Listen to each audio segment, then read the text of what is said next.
members, Anambra State Chapter, in 2008. B.A.C Professional Excellence Award from the Nigerian Institute of Public Relations, Anambra State Chapter, in 2009. Fellow from the Institute of Corporate Administration of Nigeria, Abuja, in recognition and appreciation of efficient resource management, visionary leadership, and outstanding performance in public administration in 2009. Letter of commendation from the Vice Chancellor from Anambra State Relations, Anambra State Chapter, and that was in 2010. Leadership Excellence Award from Potential Leaders Club of Nigeria, Anambra State University, 2011. I come to your contribution to the Church and Society from the Department of Religion and Cultural Studies, University of Nigeria, Nsukka, 2012. Community Service Award from Nketaku Village Welfare Association, Agoro, 2017. Humanitarian Service Award from Rotary Club of Antioch, Nigeria, 2018. Ambassador of Education Award from St. Peter's Catholic Parish, Oka, September 2021. Fellow, Nigerian Institute of Public Relations in 2022. Fellow, Nigerian Institute of Management in 2022. Scholar of the Year from the Spokesperson's Communication Award of the Image Mentions Promotion Limited in conjunction with the Nigerian Institute of Public Relations at the 9th Luxury Hotel, Abuja. It is on December 7, 2023. And then finally, NIPR, Professor OBIEFUNA's quality, productivity, and effectiveness in the teaching career vindicate the value and sanctity of process. The voice that is OBIEFUNA boundaries is again set to reverberate today as it formally takes a bow out as a professor of religion and society of Anambra State University. As Professor OBIEFUNA is bidding us farewell, we are eager to hear his professorial valedictory lecture on the topic in praise of the study of religion and society and human relations. Distinguished audience, it is my distinctive honor and privilege to invite you to welcome to the stage is already here, a sound and accomplished academic who will shortly make a formal farewell speech as a retiring professor of religion, an intellectual beacon of light, a purpose-driven scholar,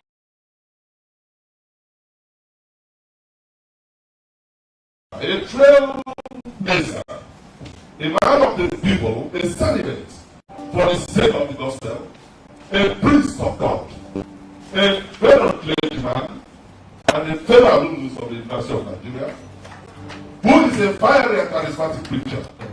This very highly distinguished but decidedly humble, single but not searching Nigerian, at the age of nearly 70 and 41 as a man of God, Reverend Father Professor Boniface Anthony Jr. OBIEFUNA.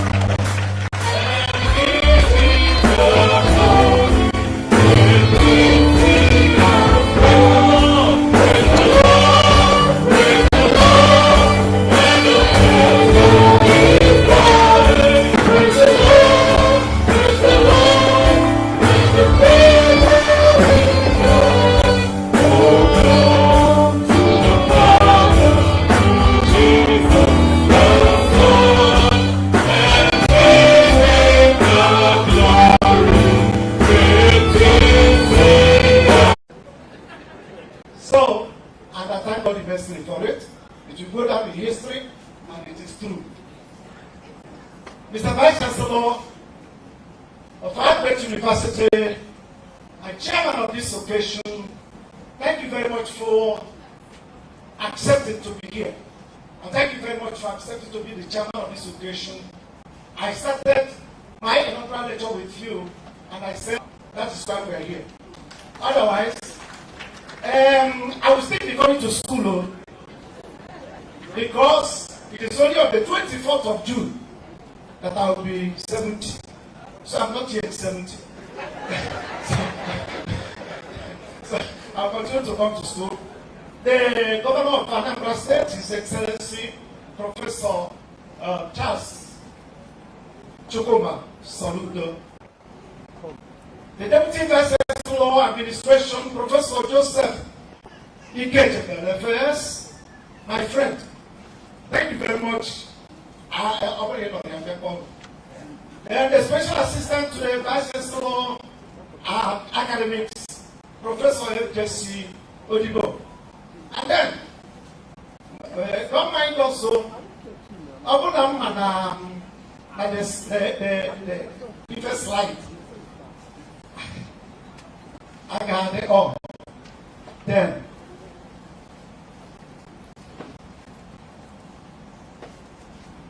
to the center. But I'm telling you the stories that you have to tell. The registrar of our university, the period past Philomena Okoye, my wife, and the acting one, Pastor Samuel Nemeka, my brother. The university librarian, Dr. Stella Anas, the university bossa, Gossier, and then the provost of the College of Health Sciences, and all of you who are gathered here. There will be a family, members of the IPR, members of the IM, members of MAL. All of you who are here, ladies and gentlemen,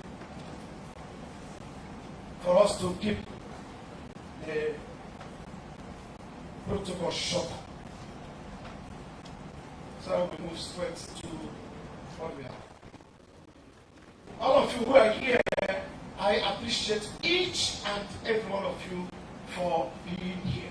Thank you very much, and God bless you. And those who are coming from Abuja, I appreciate you in a very, very, very special way. Thank you very much. And those who are coming from Lagos, thank you very, very, very much. Thank you. Mr. Vice Chancellor, I take your indulgence and the indulgence of all of us who are gathered here to allow me to read this paper as it is. Because if I talk, then Chigeji Chigabo Nambuenono Chigeji Chigabo Okamamakangwanyagoa.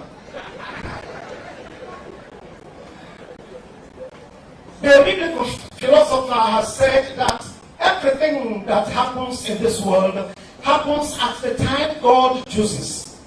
He, God, sets the time for birth and the time for death, the time for planting and the time for pulling up. Whatever has a beginning, therefore, must of necessity have an end. Thank you very much. The sisters in my committee.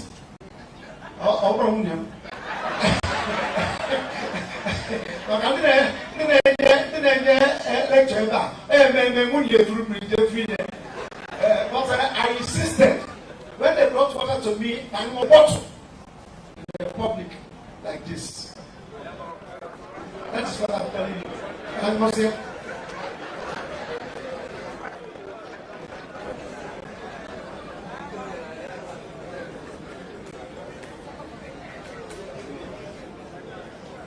so, whatever has a beginning, therefore, must of necessity have an end. That is the fate of every creature than the Creator. In the beginning, however, is the end. And in the end is the beginning. Life and death are not far apart. They are intertwined, two sides of a coin. Though one is more visible at a time than the other. Evidence is found in the false sickness in life before the final demise from the German philosopher G.W.H. Hegel graphically presents this in his triadic process of thesis, antithesis, and synthesis, whereby there is an action, the thesis, and the product of the action and counteraction is a new situation. And that new situation is the synthesis. Which synthesis will end? My journey as a teacher, the type of work I never prayed for as a priest, has vestiges that ended and another started till I found myself within the four walls of a university. At the end of my stretching at the prestigious All Hallows Seminary of Asia, the then rector, what is the equivalent of a principal in a conventional secondary school, Monsignor Emmanuel Mafote, later, the auxiliary bishop of Onitsha, who had been in character and learning to do my long apostolic work in the same seminary to teach my fellow seminarians. However, the West African Examinations Council, the nomenclature at that time, had not yet released its results. The same was true for the London General Certificate GC. The rector generally announced the results at the general conference for teachers and students. After all, they were all in formation for the priesthood. So, typically, the results are outstanding since there is a kind of best for those who did not do very well. I did not want a possible not so well result experience. I carefully convinced the rector to deploy me so that I don't teach and also. Unlike him, he granted the request and posted me to Umuchu, a town I never heard. We were already home on break when the final posting came out. As I school, now, she unhesitatingly called a student from Umuchu in that school to give me directions. That girl was Kate Oribo, who in marriage became Mrs. Kate Ogwewe, the mother of Dr. Tochukwu Ogwewe of the Department of Psychology, Nandaswe University, Oka. She was the person that directed me to Umuchu. I arrived in Umuchu on January 31st, 1975. I met a golden soul, as my parish priest, the Reverend Father Felix Anobefu of Umuchu. May he rest in peace. He came to see me when I was on apostolic work at Iftugo, now with the Dun, before going to Rome to study further. He promised to preach at my first mass, should God count me worthy for the sacred Catholic priesthood. He died in Rome. He was the first priest to have a space at the priest's burial ground in Oka. The pain is still fresh.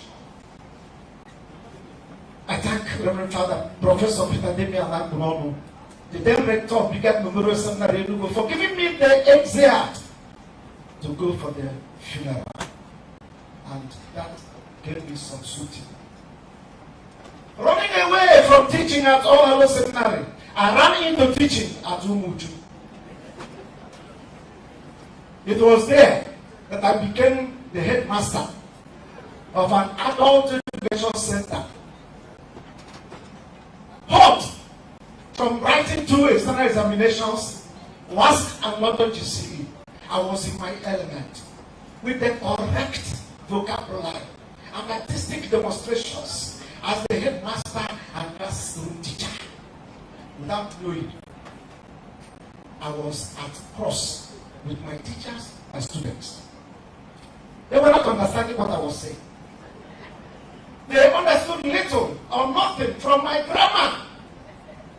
Thanks to one woman, an adherent of the Igbo indigenous religion, who called my attention. And when I understood what she was saying, it was a teacher training lesson for me. And I learned it to their joy and my satisfaction. It was a thesis. My stay in Umuchu was an appreciated preparatory ground for who and what I am today. I handled the choir, the altar servers, the catechism classes, and was the parish typist You know, I learned a little of it in the seminar because the rector will continue to say, whatever you can learn, learn it. So I learned a little of that one. A good number of the people I coached in mass serving became priests, and some of them are here.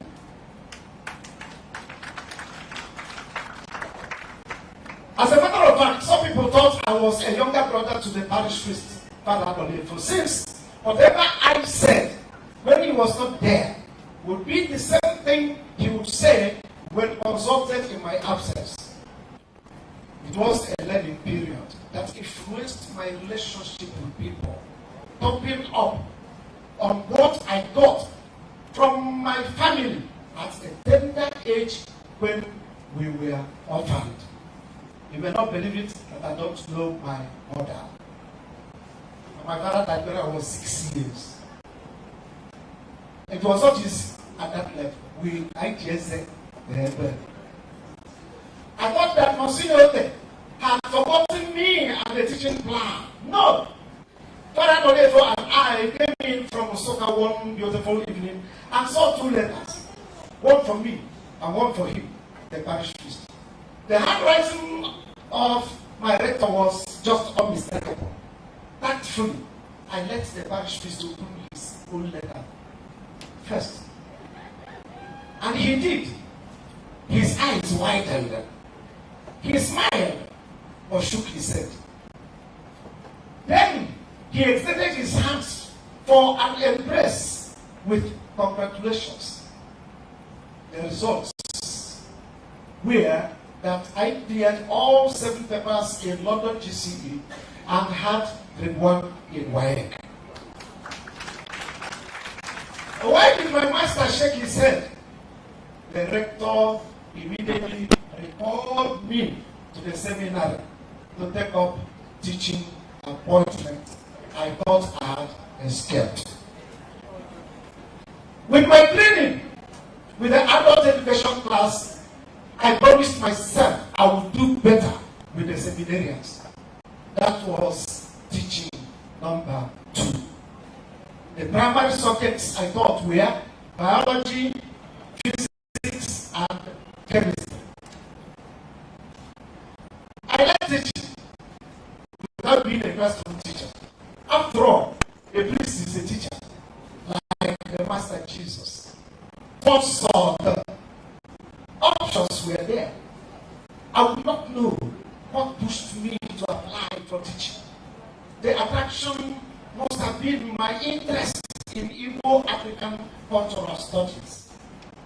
So I applied to the Institute of African Studies to strive with the Department of Religion, now Department of Religion and Cultural Studies, University of Nigeria, Soka. I also applied to the Department of Religious Studies, now the Department of Religion and Human Relations, Namdas University, Oka. They shortlisted me for an interview at the 2 universities. Both interviews were so thorough that I came out sweating. Thanks to God, both were successful. In a letter dated February 4, 1997, and signed by the then closer group, both my family and pastoral group, both are equally federal universities. My brother and academic mentor, the person that I lost before my inaugural lecture because of the strike, the late Professor Julius Chedosie OBIEFUNA, equally approved my decision to be an author. My then local ordinary Bishop Bukafo get the crown of state. My other academic mentor, the very Reverend Monsignor Professor J.P.C. Zomiwu, appreciated it. I assumed duty on February 24, 1997. I had my regularization of appointment in a letter of May 21, 1998, signed by the then acting registrar G.O.B. That letter assured me of a permanent teaching appointment with Nnamdi Azikiwe University. That assurance has brought me on stage today. Services B.A.C. Omura I was offered a regular appointment as assistant or research fellow in the Institute of African Studies of the University of Nigeria, Soka, to hold a parallel appointment as assistant lecturer with the Department of Religion of the same university. That appointment was with an entry point of 16,632 naira every year.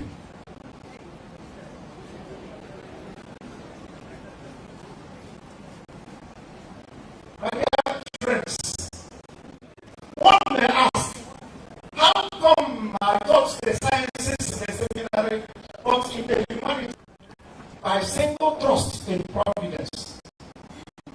My philosophy of life is, in God's providence is our strength. In Igbo, I have it that the Chukwu Amami and again. I also know that as God lives in eternity, His creation evolves in time. As such, allow God to take the lead. God will obey.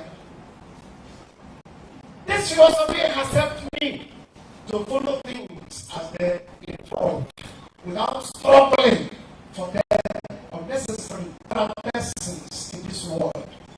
The world will accommodate everyone. Everyone must not be in the same sciences or in humanities, in the languages, and more importantly, the study of religion, which is the binding force of all that we study in the humanities. It gives meaning to culture and every aspect of all the social institutions, family, economy, education, law, and religion itself. I was ordained a priest from Kenya, Lokoja to Abuja, and then finally to Jos to meet my other sister that is sitting there. The number of mosques that I saw put a fire in me to engage in Islamic study. With a wise, I could only do it well and freely outside the country, especially in Rome. My ecclesiastical authorities told me to find a university in Nigeria. Professor Moye, my classmate then at the University of Jos was there, advised against it because of the fundamentalist nature of Islam practiced in Nigeria. Reverend Father Professor Joseph Kenny, a foreigner teaching Islam then at the University of Ibadan, strongly advised intensifying another study area. I obey. Thanks to Reverend Father